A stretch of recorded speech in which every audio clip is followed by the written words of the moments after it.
students, welcome to my YouTube channel, and today we will study about the Euclid's division algorithm. In our last video we studied about the Euclid's division lemma और उस lemma को use करके आज हम study करेंगे Euclid's division algorithm को. ठीक है, और लेमा में हमने क्या स्टडी किया था? If there are two positive integers a and b, then there exist two specific integers or two unique integers q and r such that a is equal to b q plus r, where r varies from 0 less than equal to r and r is less than b. Means r की value 0 के equal या greater हो सकती है, लेकिन b से कभी भी ये वैल्यू ग्रेटर नहीं होगी, ना ही b के इक्वल होगी. b से हमेशा r की वैल्यू छोटी रहेगी. ठीक है, we will study the long division. अब डिवीजन आपको पता है, आती है आपको, लेकिन फिर भी एक बार हम रिवाइज कर लेते हैं. नाउ 19 को जब हमने 3 से डिवाइड किया था, 3 6 18 and remainder is 1. This is divisor, quotient and this is remainder. इसको हम लिखेंगे किस फॉर्म में? लेमा की फॉर्म में लिखेंगे तो आपके पास क्या आ जाएगा? 19 is equal to 3 multiplied by 6 plus 1. Here a is 19, b is 3, q is 6 and r is 1. ठीक है, तो r की वैल्यू हमारे पास क्या आ रही है? 1 आ रही है, 0 नहीं आ रहा है.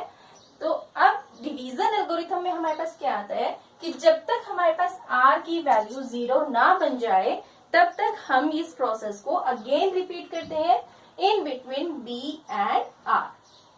ओके, अब हमारे पास यहाँ पर रिमाइंडर 1 है, 0 नहीं है, तो हम इस एल्गोरिथम को दोबारा कौन कौन से नंबर में यूज करेंगे? b and r. b is divided by r. क्यों डिवाइड करें हम r से? Because r is smaller than b. Therefore b को जब हम r से डिवाइड करेंगे तो आपके पास वैल्यू क्या आ रही है? 0. Here quotient is 3 and b means अब आपके पास a क्या बन जाएगा? 3 and b is 1, q is 3 plus r is 0. Reminder अब 0 हो गया है. अब जब रिमाइंडर 0 हो जाता है तो हमारी यहाँ पर एल्गोरिथम स्टॉप हो जाती है. इसी एल्गोरिथम को हम कहते हैं यूक्लिड्स डिवीजन एल्गोरिथम. इसमें 3 स्टेप है हमारे पास. फर्स्ट स्टेप 1 क्या है? We use the Euclid's division lemma. ठीक है, and second step, if r is equal to 0, अगर हमारे पास रिमाइंडर 0 बन जाता है, जैसे इस केस में हमारे पास रिमाइंडर 0 बन गया, then algorithm stops if r is not equal to 0. अगर r हमारे पास 0 नहीं आ रहा है, then we use again lemma in between. अब किन नंबर्स के बीच में? b and r. till r is equal to 0. जब तक हमारे पास r की वैल्यू 0 नहीं आएगी तब तक हमने b और r के लिए यूक्लिड्स लेमा को यूज करना है. ठीक है, तब हमारे पास क्या आ जाता है? अब इसके लिए हम क्या, और जब हमारे पास r की वैल्यू 0 आ जाएगी तो जो आपके पास b की वैल्यू होगी, मीन्स जो डिवाइजर होगा, वो क्या बन जाता है हमारे पास? HCF of the two given numbers. Okay, तो HCF कैलकुलेट करने के लिए हम एक और एग्जाम्पल ले लेते हैं. Let us assume example to calculate the HCF in between 420 and 130. Start the lemma. Here 420 is greater than 130. Therefore 420 we write here and 130 we write here. अब 130 से हमने 420 को डिवाइड करना है, तो 133 जा 390. Subtract these numbers 0 and 3. How will you write these numbers? 420 is equal to 130 multiplied by 3 plus 30. Okay. Now, what is remainder here?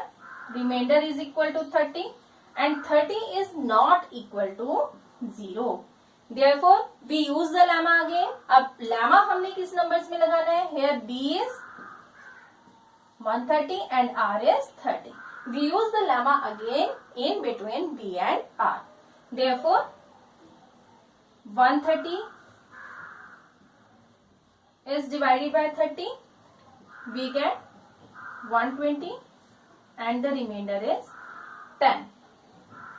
And we write here 130 is equal to 30 multiplied by 4 plus 10.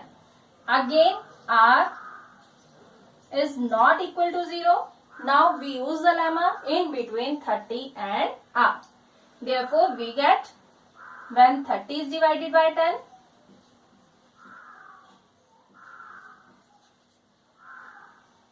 तो third step में हमारे पास क्या आ जा रहा है? 30 is equal to 10 multiplied by 3 plus 0. Now, remainder is 0. Therefore, the third step of the division algorithm is when R is equal to 0, HCF is equal to B. That is the divisor. जो last divisor हमारे पास आएगा वो हमारे पास HCF होगा. And here the last divisor is 10. Therefore, HCF of 420 and 130 is equal to 10. This is your answer.